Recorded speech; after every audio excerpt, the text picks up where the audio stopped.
So, hello and welcome everyone. Thank you so much for being with us here today. And thank you very much to all of the panelists that are joining us today.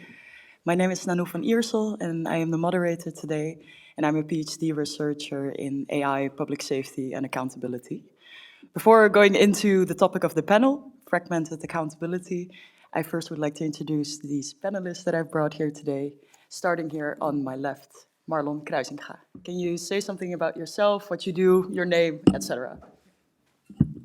Hi, I'm Marlon Kruisinga. I'm a researcher in Rotterdam at the Erasmus University, and I do research into the ethical aspects of AI in public safety, focusing on an absurdist approach to AI and the ethical perspectives of different stakeholder groups. My name is Tunde Adefioye. I'm a lecturer at St. Lucas, Antwerp. But next to that, I'm part of a collective called Towards Braver Spaces. I consider myself a convener of space. I write a lot on the intersections between power dynamics and how to kind of think about other ways of engaging with power in a non-hierarchical manner, especially kind of centering individuals from marginalized communities. Thank you. Astrid. Hi, everyone. I'm Astrid Voorwinden. I am a PhD in law, or I guess a doctor in law now, from the University of Groningen, and I worked on public-private partnerships in smart cities. And then I moved back to France, and now I'm working for the private sector with companies that build digital infrastructure about like the specific problems of the environmental transition and how to respond to the needs of local governments. Hi everyone, I'm Max. I lead our AI policy work at the Mozilla Foundation, so that includes like a fair amount of work on transparency and accountability. I'm absolutely no expert on public safety, but I'm excited to learn a lot about it today. So are we. All right, so before we start, I will give you a little bit of context about the project that is behind the panel that we are hosting today, and then we'll dive into the topic of today's panel. So the project behind it is a so-called ELSA Lab. I don't know if you've heard of this before. I see some nodding in the room. So an ELSA Lab is ethical, legal, and social aspects of technology or other kinds of innovations, and in our case, that's AI. So we focus on AI in public safety, specifically focusing on case studies in the Netherlands, but of course, many of the problems that we see in the Netherlands, we also see beyond this. And in our ELSA lab, we have 4 PhD students, and Marlon and I are 2 of them. So we have a PhD student covering ethics, covering law, covering the social aspects, and then the technical aspects. Here we have the ethics expert, and I am covering the legal aspects. And in this project, we work with different kinds of case studies. So the first case study that we looked into was a public safety phenomenon, like all of our case studies. This was protests, climate protests. So this is what we actually started with 2 years ago, looking into the Extinction Rebellion protests at the time. And for example, I personally looked at camera surveillance and how this was deployed during protests and how also function creep played a part in that. Then we moved on to a new case study, another public safety phenomenon, more focused on the local level, neighborhood level. So really looking at public nuisance, not like hard crime or that sort of thing, but really like maybe trash, some nuisance in the streets, these kinds of things. So, and this is what we've been doing for the past year. And now, finally, we're moving into a new case study, which will be on high-impact environmental crime. So this is something that we will be working on in the coming years.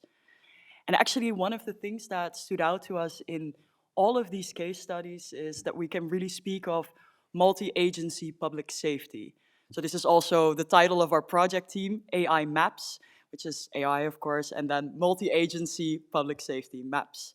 So you really see that public safety is inherently this phenomenon where so many different actors are involved. And then we're not even talking yet about all the people and the nature that is affected by the choices that we make in public safety contexts.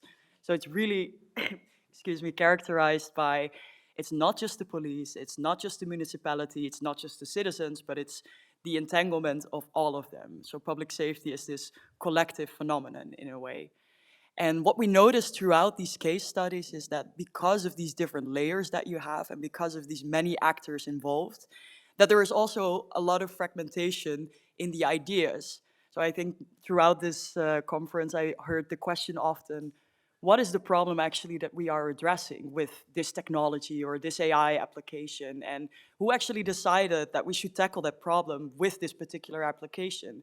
And this gets even more complicated as you think about the many actors that are involved in any public safety phenomenon, because they all have their own definition of what the problem is that we're addressing and what it actually is that we're trying to solve, who is affected and who is helped by this. And this is the complexity that we really wanted to tackle in today's panel.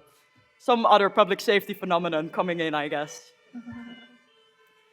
So this is the topic of today's panel, fragmented accountability. We see all these players involved, and we see that they all have their own conceptions of what we should do for public safety and how they are affected by it. And we also see, of course, that there are many voices that aren't heard in this constellation and that get lost in translation. And this is also what we refer to then as the problem of many hats. So you might be familiar with the term, the problem of many hands, where you have so many actors involved that it's kind of difficult to pinpoint who is actually responsible for the collective result.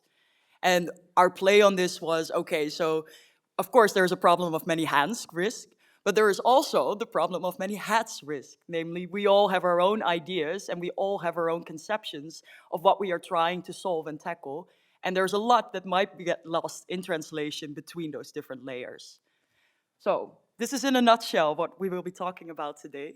And I think I would first like to give the word to Astrid, because when I'm talking about problem of many hats, I think you, with your background in Infranum, so a lobbying organization, she sees a lot of public and private parties, and she also can explain us a little bit more about how it actually is, these collaborations between public-private parties, and what does maybe get lost in the translation between them two. Yes, absolutely. So I think my interest with this question actually stems back from my PhD. One of the central questions that I was trying to answer is how are decisions about public values outsourced to the private sector when technology comes into play. So the idea of if we're trying to solve a public problem, but we're using technology to do so, there is an extent to which the agents or the elected officials that are choosing to use this technology might not have access to the choices that are embedded in it and that are, to some extent, depending on the cases, political choices. That I thought was a very interesting question, this privatization of decision-making and of embedding political choices in technology. And then I wanted to see kind of the other side of it in a way, by working with the private sector, and I realized it's even more complicated than I thought it was, which is what I see now. So the work that I do doesn't have that much public safety in its scope, but a lot of technology and AI uses or use cases, and there is a huge dilution between what the private sector anticipates the need of the public sector will be, and then the public sector is also very much not uniform. There's often a divide between what elected officials will want to be able to tell their constituents about what they're doing, and the needs of public agents that are working on, you named trash, for instance, so or they're working on having clean streets, or that are working on how to save energy with public lighting, how to reduce light pollution or something like that. So the needs of these agents that are actually going to use this technology day to day, that's a huge challenge, and that is much harder to actually make the puzzle pieces fit for the private sector than I expected it to be. They often have a certain view of what they think the public sector will need, and then the curve of adopting a technology is a bit slower, or perhaps that's a very French problem, I don't know, but I expect it's the same in other places as well. So I've seen cases of either agents adopting a technology without really a protocol or really pushing to adopt something, and I've seen the other way around, where there's an elected official who's this kind of tech visionary who thinks, oh yeah, we should definitely put sensors on parking spots so that we always know if there's a parking spot available. And I'm just gonna buy these ones because these ones, I saw this guy at a conference and he was very convincing. And then the people who have to actually process the data afterwards don't have the skills to do that, don't have the tools to visualize the data, run into massive issues with the sensors not functioning the way they should. So for what I've seen, at least in my current work, is a kind of shift of the private sector. If they want their project to be serious and to like last in the long run, they have to be really sure that they are addressing real issues. So there's a shift towards problems that concern transition écologique, like that concern like reducing energy usage and things like that. And so they have to address real needs, and they have to involve the people that will actually end up using the technology. And that is not that easy. Yes, thank you so much. Is there any of the panelists who wants to add something to this? I think maybe one thing to add to just like the many heads who co-construct what public safety in a community actually means, I think it is also worthwhile thinking a little bit about the many hands in the value chain of AI, because obviously, so like when we think about how this technology is deployed for public safety, we think about like what happens in the community on the ground, right? So that's perhaps a police officer, law enforcement officer using looking at CCTV footage to detect whatever happened there. But obviously there is, beyond that person and the people who are then policed and who are affected by the use of this technology, there is the law enforcement agency which makes the decision to procure a certain technological solution. There is then the developer of the solution. So if we think about, I don't know, camera surveillance or biometric technologies, companies like Palantir, who work with law enforcement departments around the world, the big multinational corporation which develops these solutions removed from the specific context of the community, but they make choices about how this technology works, right?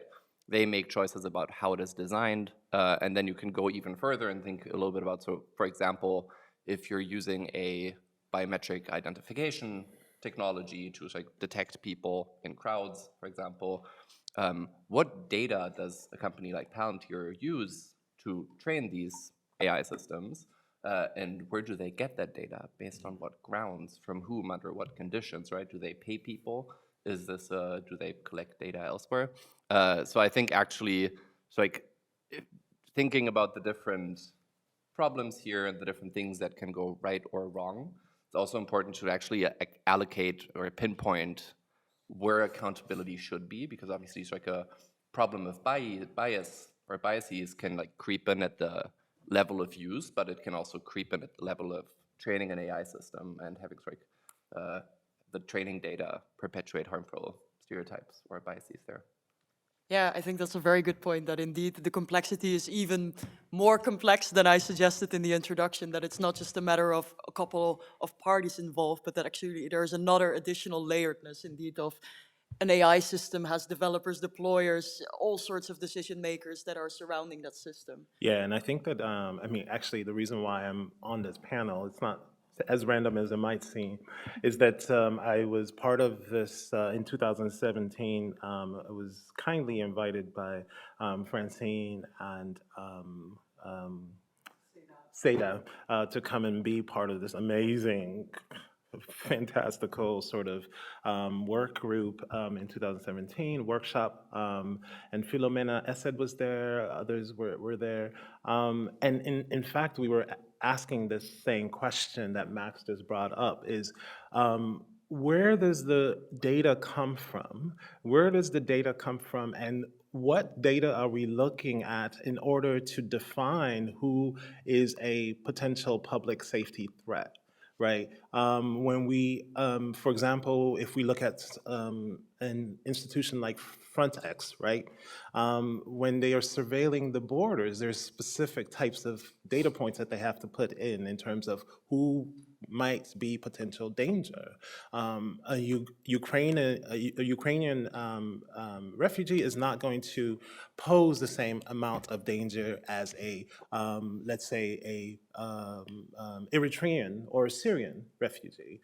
So these are really important aspects to kind of consider about how the data is collected and who are the ones that are seen as threat. And then when we look at the cities, of course, we can't also de-link the sort of historical realities of certain bodies in certain spaces. And for example, if you look at the Netherlands and the Belgian context, why certain individuals, specifically those of Moroccan background within the Belgian and Netherlands context, are seen as threats, and how are these data points used in machine learning in terms of kind of creating surveillance in certain neighborhoods. So these are matters that we often don't consider enough, the histories of this. I didn't want to bore y'all, although I was really tempted to read a whole passage from a really dense book, but I think also a really necessary book. It's called Unpayable Debt. And it's by Denise Ferreira da Silva. And what Denise Ferreira da Silva, this Afro-Brazilian scholar, feminist scholar, is trying to do is make the link to the realities that we are living now, or certain bodies are living now, and the colonial, the historical realities of what got us here. So I think that these are really essential, actually, to understand how are these, especially machine learning tools, especially those that are used to surveil, informed. That's the question that we have to answer, that we haven't really answered, right? And there's many different examples that we can already see that start to offer problems. Yeah. I think Marlon Yeah. would like to reply, and then you later, Astrid. One thing I would add is that in the context of looking at what data is actually being used for public safety AI, once again, there too the multi-agency aspect becomes a complicating factor. Like the involvement of different agencies can complicate also the accountability of other agencies. So they can complicate each other's accountability.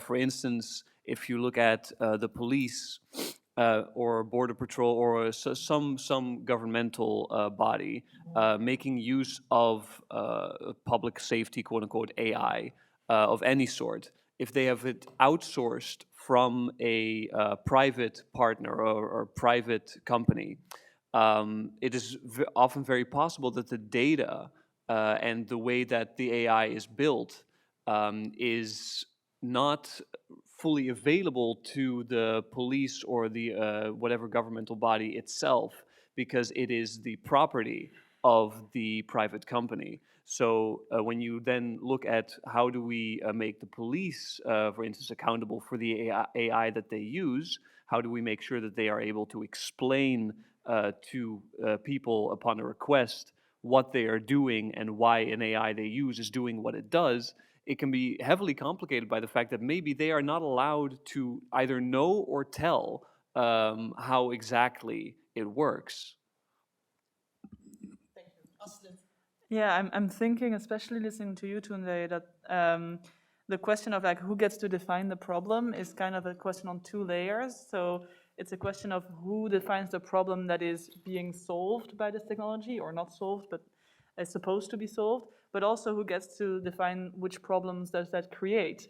And I think there's a very different like perspective when I look at, for instance, in France, there was an experiment, which is now prolonged, but let's call it an experiment, around the Olympics games of using surveillance cameras that could detect For instance, when people would amass and stand still in a specific spot, or when a truck would park where it shouldn't be parked, things like that. And it was actually followed quite closely by the government. There has been a report back in January or February, I think.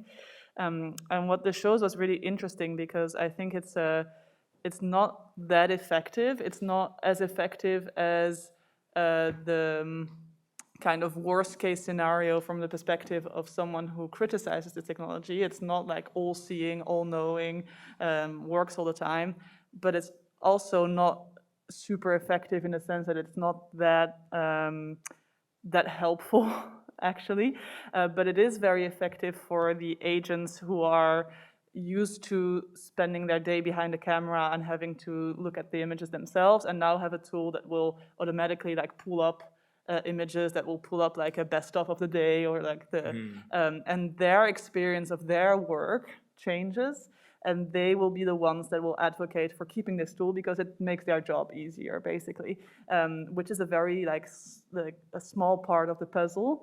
I don't think they necessarily feel that they are solving the problem of public safety, but I also don't think that they necessarily feel the problem of the enormously long history of discrimination and violence that the police enacts, because obviously they're in they're cogs in the machine, or they are complicit in it, or however you want to call it. So that's not also the way they will see the problem. So it's very interesting to see like that sometimes an activist perspective, and there have been activists who are fighting against this experimentation in France, will be in such a different language from the people that use it or that decide this technology will be used, that they're almost not talking about neither the same problem, nor the same solution, nor the same problem created by the solution.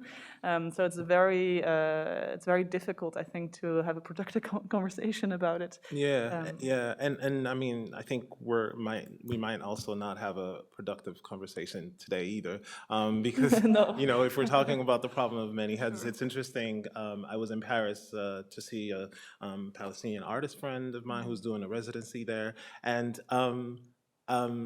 I was there, the last time I was in Paris before last week was to see another friend of mine before the Olympics. And it was interesting to see all of the work that was being done, right? And of course, these big games, the World Cup, the Olympics, does a lot of cleansing of our streets, right? So it was interesting to come out of Gare du Nord and enter, you would know this, or those who go to Paris. Oh, yeah. So, you know, like, you know where if you go through the back, you know, I remember this place before the Olympics and many years before, where it's just like this sort of darker place, not much going on. And I remember first coming out from the back of the train station, I was like, am I lost? Because now it's like wide lanes for the buses. But with these wide lanes, with these trees being planted, with the cameras in sight, what we have to think about when we see this often is, where did the bodies go? We don't think enough about this. Where did the bodies go? How did we get to the place of having such an open space that smells cleaner, that looks greener? So I think that that's an aspect, especially when you think about, you know, the activist perspective, that's an aspect that we don't think enough about, is, you know, the bodies, the erasure of certain bodies and the absence of certain bodies, because they don't just disappear. They have to go somewhere. And often they are removed from these spaces in very violent ways, all right?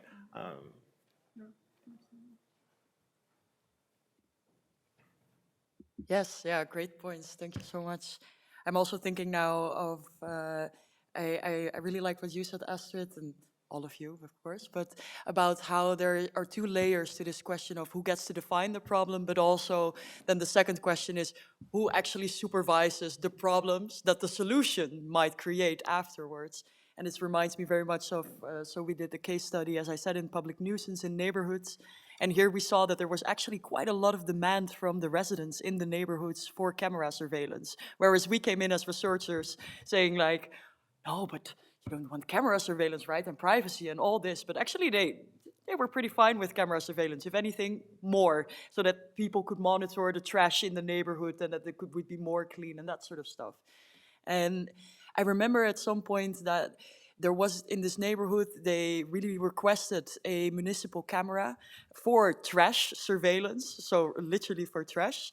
And then they found out that something happened right in front of the camera, that actually no one is constantly live watching these cameras. So very nice that there is a camera and that something was caught on camera, but no one was watching it. So then this whole idea of we want camera surveillance came back as a boomerang, because they realized as residents that actually maybe it's more of a symbolic solution in a way than that it actually immediately serves them in the way that they thought it would. But aside from the problems, I think what is also very interesting is we have Max with us, and Max has experience with also the process of the AI Act, so the lawmaking process. Because of course we see all these issues, but then we also have, of course, some regulations in place to tackle parts of this. And especially with the AI Act, we also saw that there is quite some attention, at least, for distinctions between providers and deployers, between different responsibilities along the value chains. Although, of course, that comes with its own issues. Maybe, Max, can I ask you to tell a little bit more about the regulatory obligations that we have in order to tackle these kinds of problems? Yes, of course. And obviously, there is much more to it than just the AI Act. There's also, for example, the GDPR, who can collect data, for what purposes, how. But I hear there's a data protection officer in the audience. So I will not take the risk of saying something that's not quite correct, and instead stick to the AI Act. I think maybe to zoom out a little bit first, I think it's also like worth thinking about like the political, legal context in which all of this happens, right? There's the technical context, but obviously there is also what is allowed, and then like how these like legal provisions are structured, and also these like political normative context of what is currently deemed acceptable in any given context, right? Because that kind of also frames how the law is applied and enforced. I think if we're talking about the AI Act, question is like, why do you even need it? And I think the answer is like you need binding legal transparency and accountability mechanisms to make sure that if something goes wrong, or if misuse is happening, or if like risky technology is deployed, that you as a person or as a watchdog or as a community can hold people accountable, right? And seek like restorative justice in a way as well. I think in the AI Act, there is a couple different provisions that are probably most relevant here, but for those people not super familiar with the AI Act, the general architecture is that it imposes regulatory obligations depending on the level of risk associated with a specific use case. So there is high-risk uses, where if you're a developer of that technology, you have to meet certain regulatory obligations, for example, regarding accuracy and robustness and how you handle your data. And then there is a few prohibited practices that are basically deemed unacceptable by the law. If you look very closely at those prohibited practices, you'll also realize that this is a bit of a like Potemkin ban, or like a really Swiss cheese ban, because for most prohibitions, there's also a lot of exceptions. So you may have, like, if you read about this in the news, you may have seen, okay, there's certain like a ban on biometric surveillance. So in the AI Act, that's called remote biometric identification in publicly accessible spaces. And even there, it's like the law kind of distinguishes between different types of RBI is the lingo, because the only thing that's banned is real-time remote biometric identification. If you like identify people post hoc, and it's still pretty much undefined what that means, is that a time lag of 10 seconds or a time lag of 5 minutes, or what needs to happen for this to be considered post hoc, then it just qualifies as a high-risk technology. You can develop it, you can sell it. If you're a law enforcement agency, for example, you can use it under certain conditions. And then even from the real-time biometric identification ban, there are certain exceptions. For example, if there's an imminent threat, or if you're in search of a suspect of a serious crime, and then you need to go through the motions of like getting independent judicial or administrative authorization to use the technology. But what that all boils down to in this case is that the infrastructure will still be in place, right? Because you can install cameras, because in some cases you are allowed to use them, and that obviously brings the risk of function creep and of misuse, people looking at the footage or identifying people when they shouldn't. And we're already seeing the Hungarian government test the limits of those prohibitions right now, because they're planning on deploying biometric identification in the context of pride marches, which are going to be banned in Hungary. There we really get to the question, okay, how will this be enforced? And who are the agencies in charge of enforcing this? And how independent are they really from the people who are in charge politically and want to do this, right? And I don't want to go on for too long. There's a couple other provisions in the Act that are relevant. There's another ban on predictive policing technologies, making predictions about the risk of a specific person engaging in crimes. Also lots of exceptions to that. There's the high-risk cases for law enforcement and biometric identification. And then, for example, if we're talking about transparency, there's also a public database for high-risk AI systems that are sold on the European market. And in the case of public agencies, for example, using those technologies, they also have to document certain things to the public, with the caveat that for law enforcement, for example, this is not a public database. This is going to be a private database that mainly oversight bodies have access to.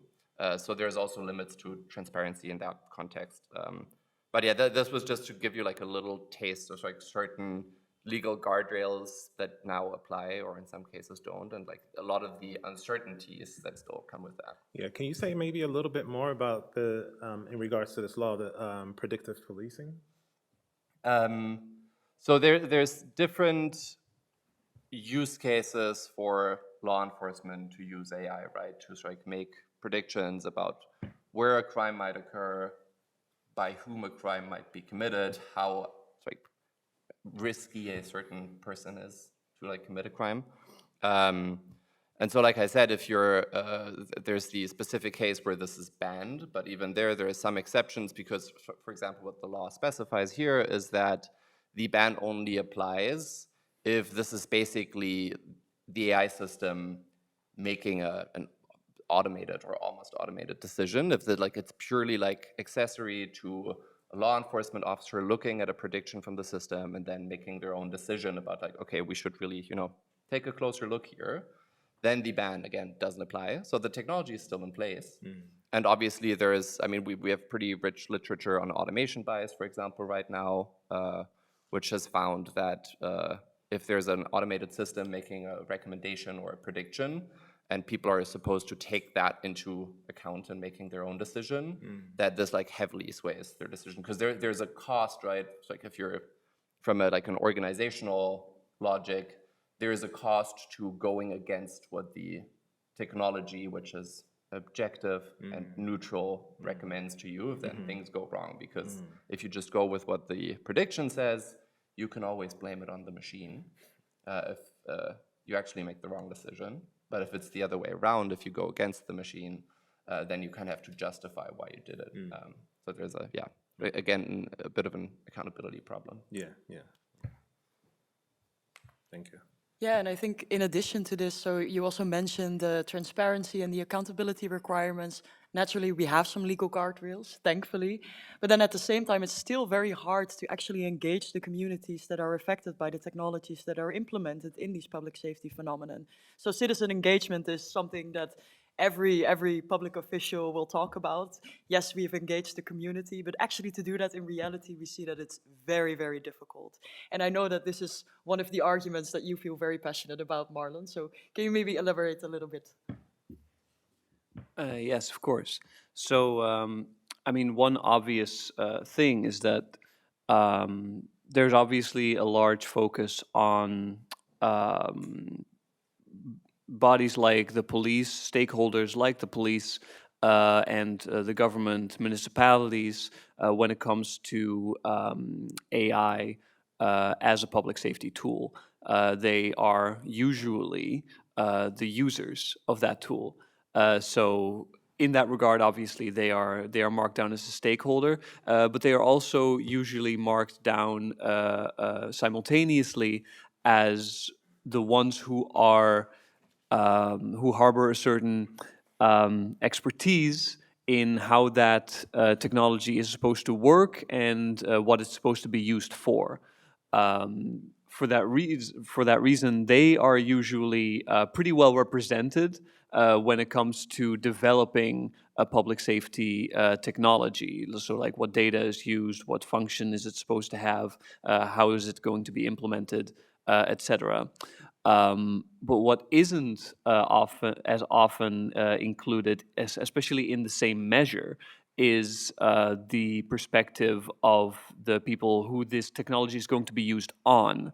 So that is, in general, the citizenry or residents of an area where this AI is going to be deployed, and it is interesting always to me to look at the rationale that is used to justify this asymmetry in influence and in having a voice.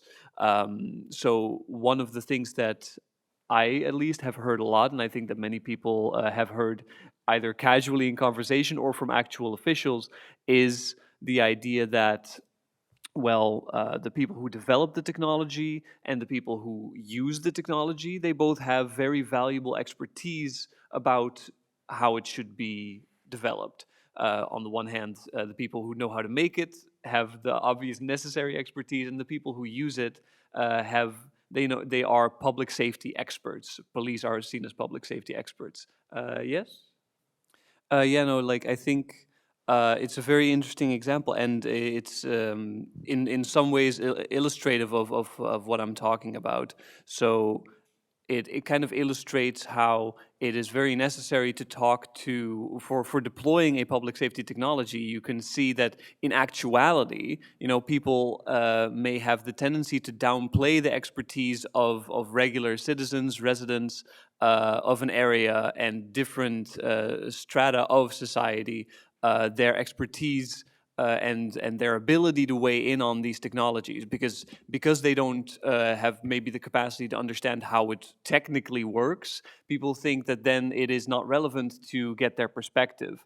But the thing that they have the most expertise on, and in which expertise often on an academic side, on a policymaker side, on a law enforcement side, the expertise that may be lacking is what is actually the problem. How is it best possible to tackle those problems? What do the people in the neighborhood, for instance, need really for things to feel or get better? And yeah, this seems like an illustrative example of that, where if you actually ask people, and different kinds of people, also the people who cause the disturbance, why the disturbance is happening, you might get a very different perspective also on how this technology is supposed to either be built or how it's supposed to be used. So for instance, when you look at trash, you could imagine that, people's first instinct is enforcement. So people's first instinct is, we need these cameras so that we can catch these criminals or these people who are committing these at least annoying acts, so that we can find them or otherwise punish them so that it stops. But when you maybe ask these people, you will see that they are not doing this out of malicious intent, and they probably are not necessarily deterred by fines or by punishments, because they are doing it out of some factor of vulnerability or of difficulty that they are dealing with. So really, if you get that insight, maybe you shift your perspective also on the technology and think we need to use this technology instead to support the people who are causing the problem, in order to make the problem go away. I think I'm going to try to tie different things. It's going to be a little difficult because I can't figure it out in my head. Just based on what you said was a really good example, actually, and also what Marlon was saying now. So go back to Unpayable Debt, this book. So a little story time, just a little bit of story time. So Denise Ferreira da Silva uses Octavia Butler's book, Kindred, as a sort of a binding thing throughout the whole book. And Kindred, what Kindred does, what Octavia Butler is doing is asking us to imagine, what if this person who lives in modern day United States, Pasadena, is able to go back back to the future and back to the point of the enslavement of her ancestors and change the mind of the person who, in essence, sexually abused her grandmother to become who she becomes. Did the story time make sense so far? Okay, so this person, this main character, wants to go back into history and change the situation. And I think that what I'm trying to say is that, as you were sort of pointing to, and I like the fact that you talked about different strata of society, because we can't talk about communities as if they're homogenous things, right? And since we can't talk about communities as if they're some homogenous thing, we also have to ask the question, how far do we have to go back before we can fix the problem at hand? So this trash issue, what I liked about this example is that it illustrates that there are people in this community who have different opinions about how trash should be used and where trash should be placed. But then we have to kind of figure out a way to then ask, how do we address, and I think that's what you were pointing to, those who are seen as the bad actors. Address them in the way that really allows us to try to take steps back before the camera is put in, before the data is used to inform the cameras or the machine learning about who the bad actors are. Ask, are there other questions that we have to ask, that we have to go back to? And if there are other questions that we have to go back to, are there ways that we can address them? So if there are ways we can address them, then we have to set those in place. And so I'm going to end here by also talking about Ruth Wilson Gilmore. So Ruth Wilson Gilmore, some of you might know, talks a lot about and writes a lot about abolishing the carceral system. So not just because people are always focusing about abolishing the police, that's part of it, but it's really about abolishing a carceral system. So how do we get to that place? And an example that I think is a really beautiful one is, so Ruth Wilson Gilmore, who's from California and teaches in New York, actually, goes every summer to this citizen university in Portugal.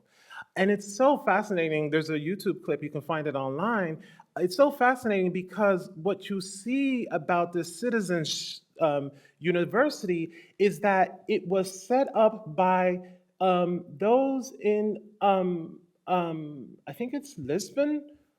It must be Lisbon, either Lisbon or Porto, who set up a community that was off the grid, basically. So they couldn't find housing, and we all know why. Some of us were talking about Airbnb earlier. They couldn't find housing, so individuals started to build this community, and it became an actual community where they were administrating themselves. So the government then had to decide, how do we deal with this, community? But in addition to setting up this off-grid community, I can't find the right word for it, or settlement, they also then decided to have this university, this citizen-based university. And it's not just any university, because for those who know, Ruth Wilson Gilmore is like, an expert. So to have the potential to invite somebody like Ruth Wilson Gilmore to your hood, basically, to come and be a lecturer at your hood, that says a lot about the potentiality of the different stratas of individuals in our societies that we don't consider. We don't consider their knowledge, and we don't consider enough their abilities.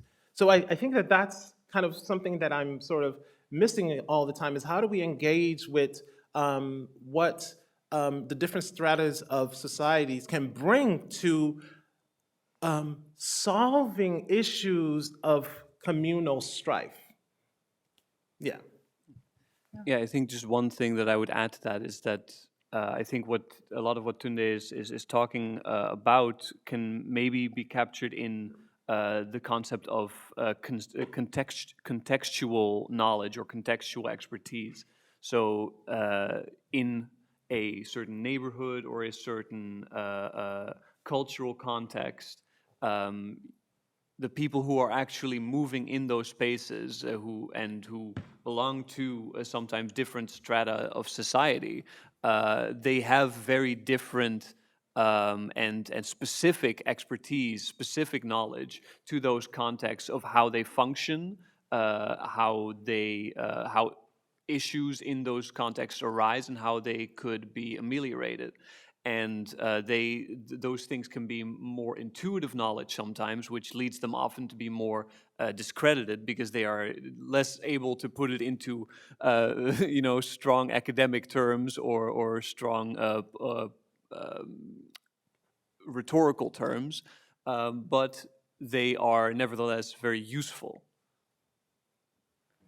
I know that Astrid, you wanted to make an additional comment, and maybe then we can also start opening the floor for more questions, if that's okay with you. Yeah, I think it's some very good and important points were just made. If I put like my citizen hat on, there's like two, not necessarily gaps, but 2 points that like both Max and Anu hinted at earlier that I think are important, which is one, well, I guess they're tied together.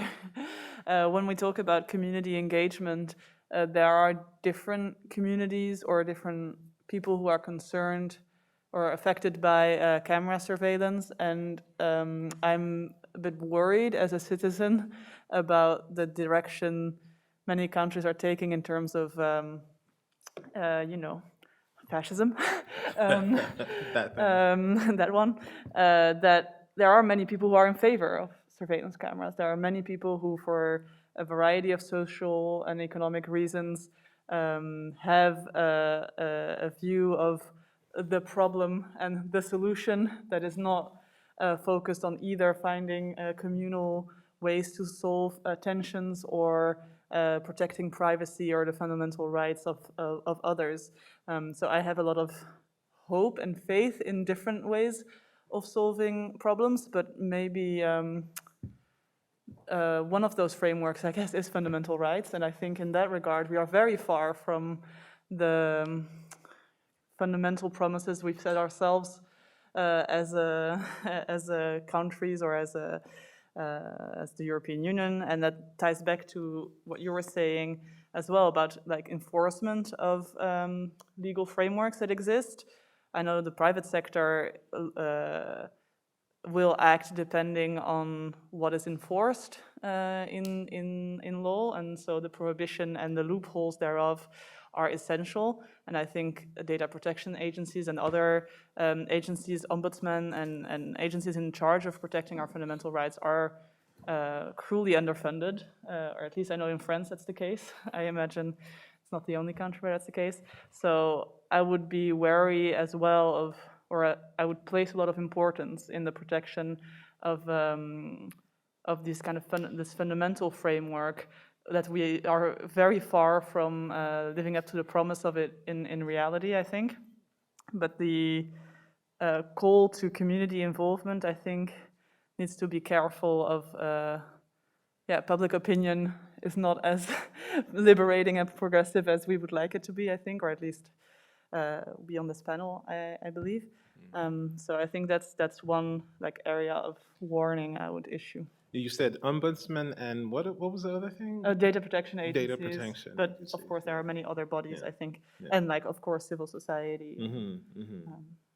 Okay, I see one last reaction Yes, from. if I may add two very short points, because I think there's also a point to be made about, and I guess, proportionality in a way, right? Is like the problem of litter, if we're talking about public safety, really significant enough to warrant like significant infrastructure of surveillance? Because obviously, like we all know that the like physical and technical infrastructure around us shapes our behavior, and it may have chilling effects to have cameras on your block. And then I think there's also the question of how is this made transparent? Because some aspects are very perceptible and visible, right? There is a camera on my block, but I don't necessarily know whether that camera is equipped with biometric identification capabilities.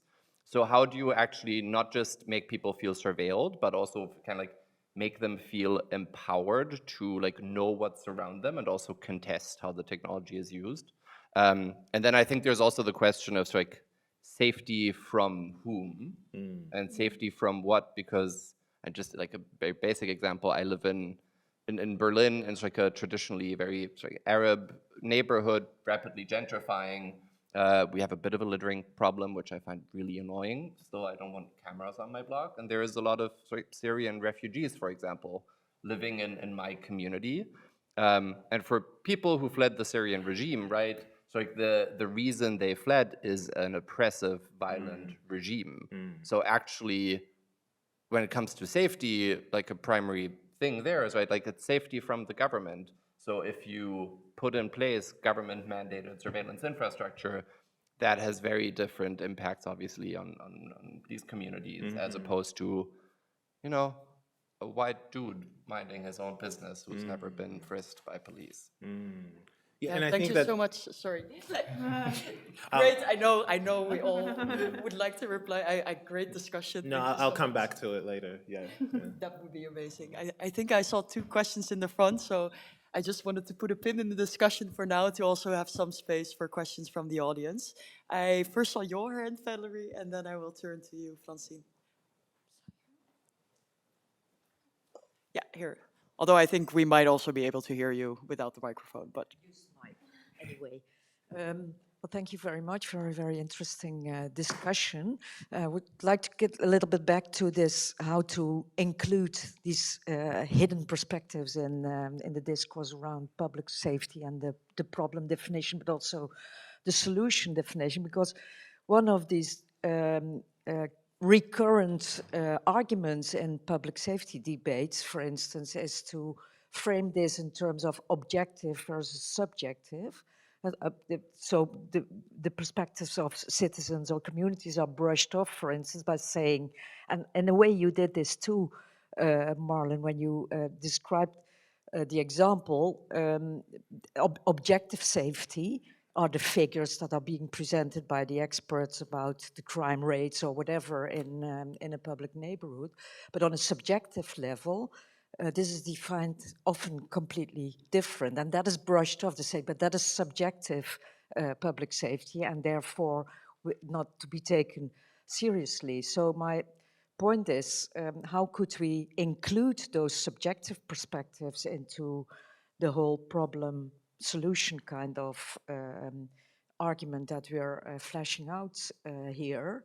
And I know that in the project you use this phrase of epistemic inclusion, which I really think is a really interesting angle for that. Maybe you can say a little bit more about that. But the question I would also like to pose is whether AI could be a solution to a certain extent to express this subjective and epistemic inclusion kind of, because it gives us the possibility to collect a lot of data about all these different perspectives and try to see possibly some, not only AI as a problem for public safety, but also as a solution from this epistemic inclusion perspective.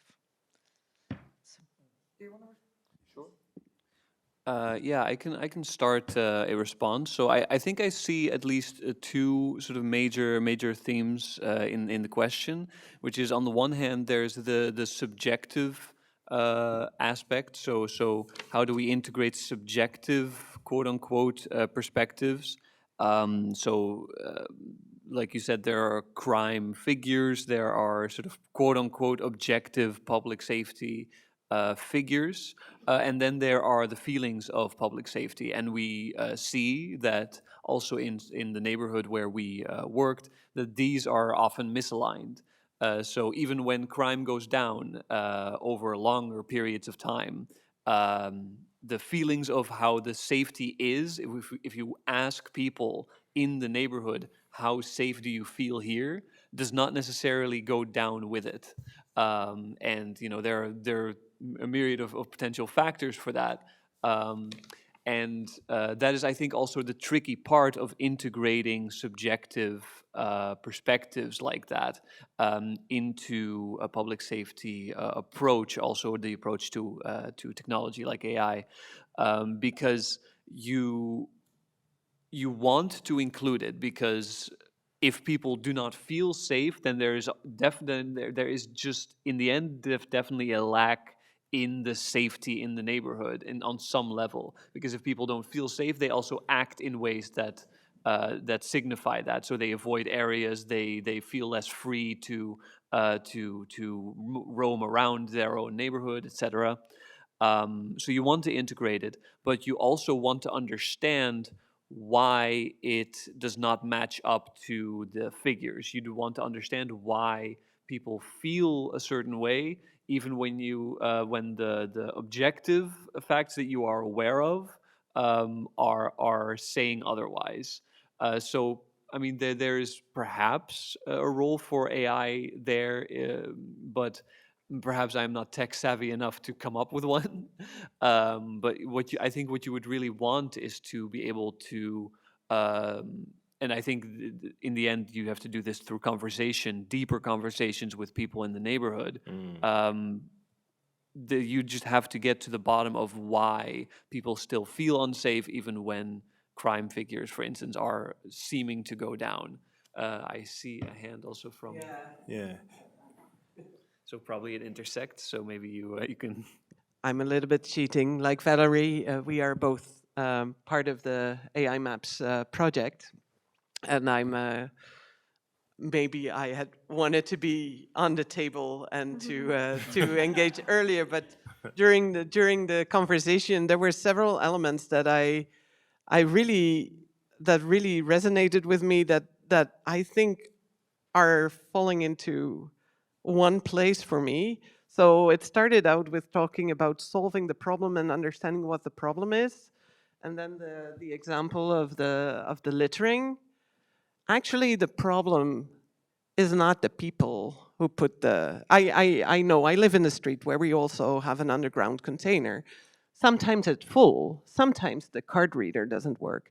This is where it starts, and that's why people who walk down 10 floors to reach that garbage can, who don't have a garage, and are told by the municipality that this is the place where they need to dump there. And then it's not accessible, of course you dump it there. You leave it there, because this is where also the municipality will find it to pick it up. So the problem is not the behavior of the people, or that they need to be educated because they don't understand our norms. And here is where I think it's quite clear in this case, for me, coming from a similar Dutch context, that we're not solving the real problem by putting a camera there, but we are introducing a new problem. Because by framing it as, oh, a solution for the behavior of or a camera is a solution, because then we can see who are the bad actors, we are framing this as a behavioral issue and you used, and I resonated with that. I was also a little bit confused with the we and the they and the, like, who are we referring to?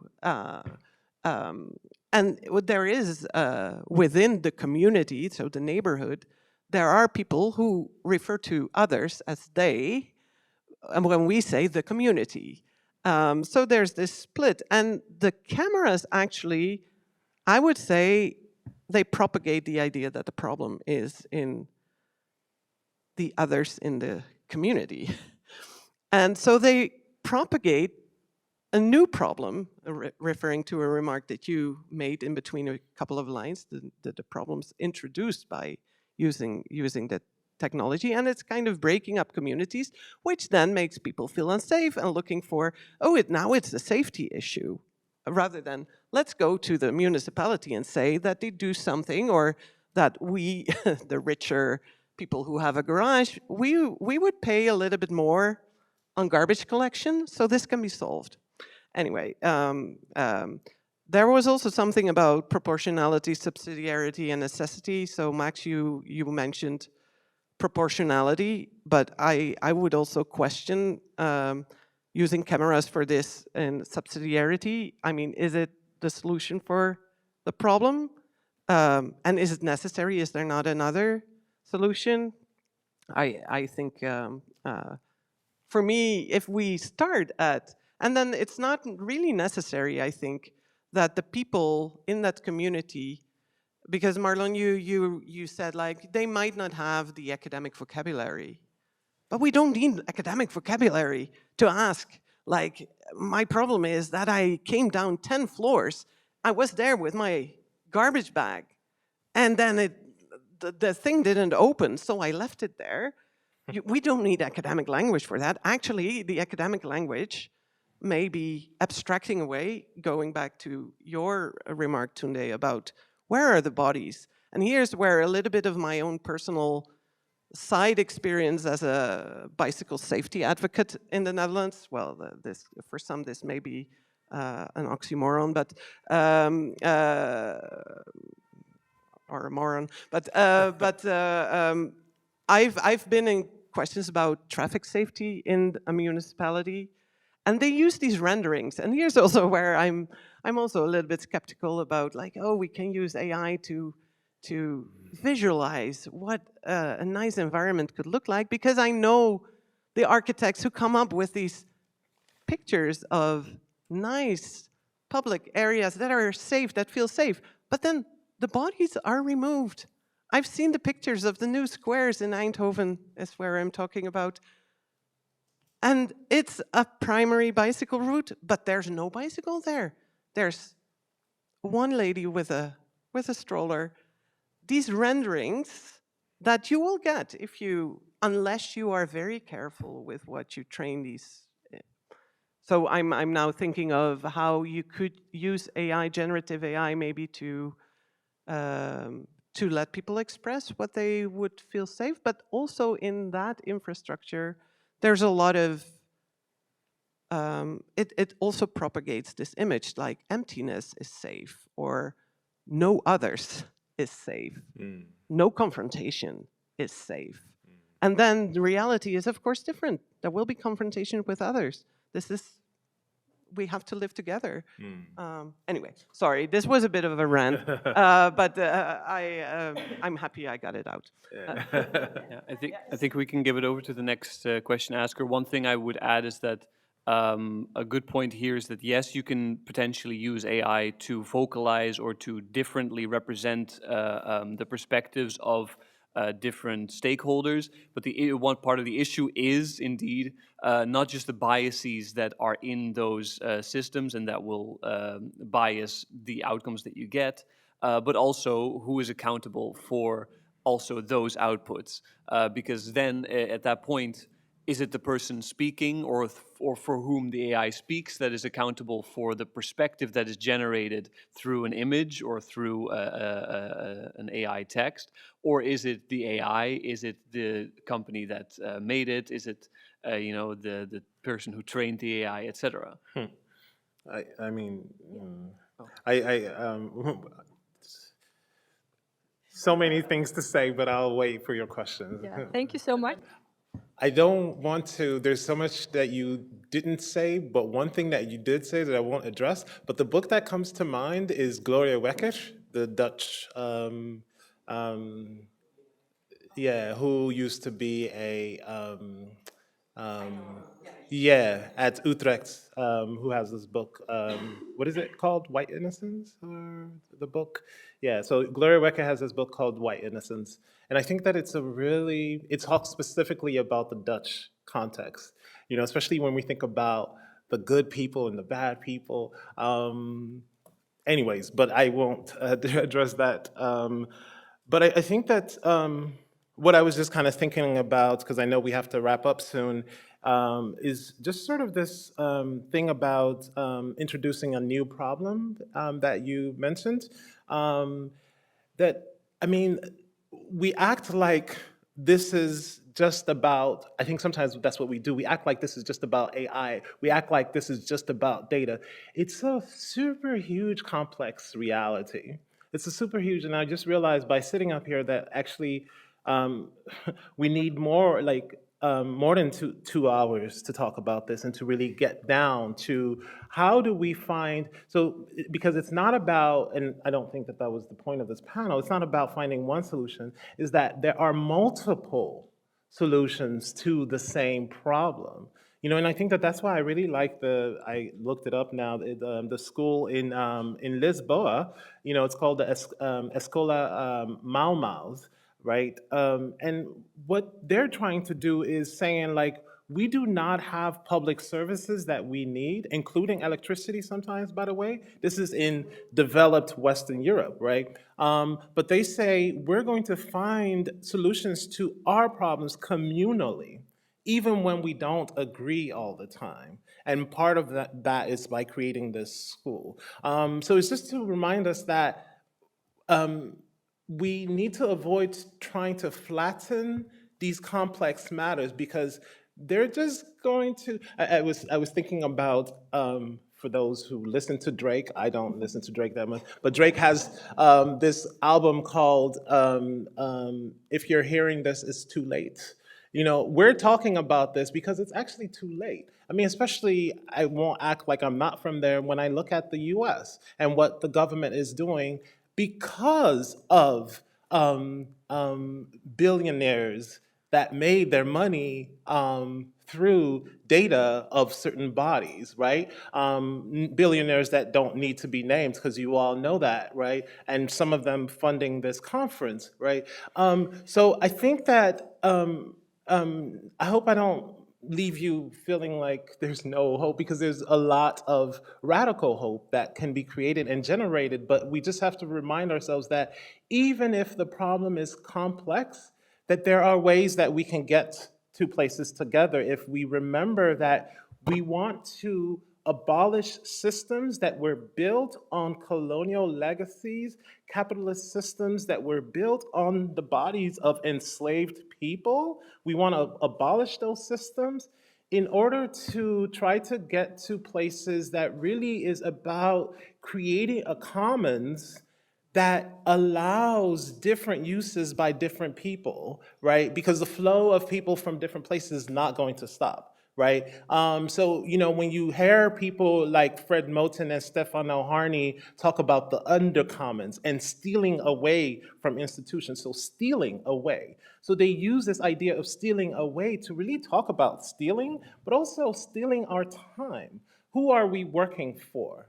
You know, who are we working for? And thinking about the idea of labor and which bodies are forced to do and compose labor for certain capitalist systems, especially when we think about it in the context of AI, right? Who are the ones who are doing the moderating of artificial intelligence? They are people in Kenya, for example, right? Who don't get paid enough, who don't have psychological assistance due through all of the traumas that they see when they have to moderate content for Facebook, for example. So all of these, sorry y'all, it's getting way too complex, but all of these elements are things that we can't avoid removing. And then one last thing, and I promise I'll stop. I just wanted to encourage y'all, I won't be able to go, but I wanted you to encourage y'all to check out, for those who are in the Netherlands or Belgium, check out Ruha Benjamin. Ruha Benjamin is a author who's going to be in the Netherlands, has this book called Captivating Technology, Race, Carceral Technoscience, and Liberating Imagination. I mean, if you want a different context, please do check out Ruha Benjamin, just because it gives you a sort of thing that I won't be able to give you. So I wanted to leave you with that, yeah. Thank you so much, Tunde. I think we are organically moving into the rounding up of the panel. I think I will give the words lastly to Marlon, Astrid, and Max if you have some final remarks for the panel. And then indeed, I saw someone already making the gesture. We're going to have a big round of applause for our fantastic panelists. So final words. God damn, there's so much to say. I very much agree with your final remarks about not flattening the problem and being careful that any problem that we think of within the realm of technology or AI exists in a bigger, much more complex and historically long context. Which made me just think, but maybe we'll talk about it after the panel, about what you said, what do we do when the subjective experience of safety doesn't match the objective? And the first thing I thought of is, what are the stories that people are being told by media or by just, what are the stories we believe in? I think that's such a huge tool in both maintaining inequality and hopefully also shifting it, and also thinking about like scarcity mindset. But we could talk about it for hours. So looking forward to talking more, and yeah, trying to stay hopeful. One thing that I would add is in relation to what Tunde was talking about near the end, about the need to create a collective commons, also in relation to technology and to public safety, so that these things are really co-created, really communally created. And I think that one important factor also that we can look at as academics or experts from other backgrounds is we have an important role, I think, in sometimes translating what is already known and already believed in communities, in more quote-unquote layperson communities, among residents of a country or of a community, of translating that to policy places, to policy perspectives, because something that I have been noticing recently in talking to residents about their perspectives, ethical perspectives on AI in their neighborhood, is that one significant barrier to policy being made more accountable to the needs of these residents is these residents themselves believing that voicing their opinion does not matter. So I will ask them, what is your ethical perspective on given AI integration in the neighborhood? And they give an answer to the effect of, well, I don't really have an opinion. Why? Because it doesn't matter. Because what would it matter if I had an opinion? It would happen the same way.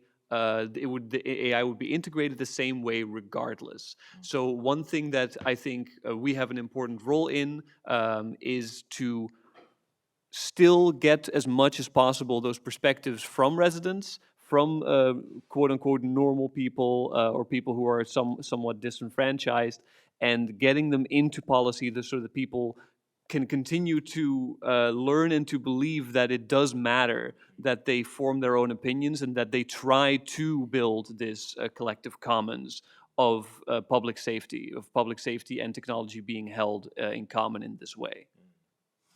Yeah, I'll keep it very short because I mostly want to echo what was just said. I think we talked a lot about AI and technology today, right? And I'm part of the problem here, right? I work on AI, but there's always the sense of like, AI exceptionalism. This is such an exceptional technology, when it's like in most cases it's not. And this is not a necessarily technical problem. This is not an engineering challenge, right? So like the problem is power and politics and ignorance.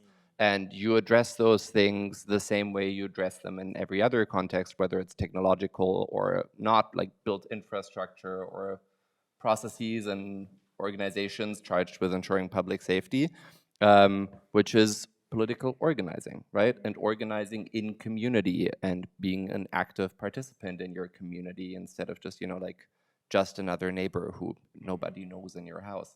So I think it's just like important to like remind ourselves of like the fundamental dynamics underlying all of this, whether it's technology or not.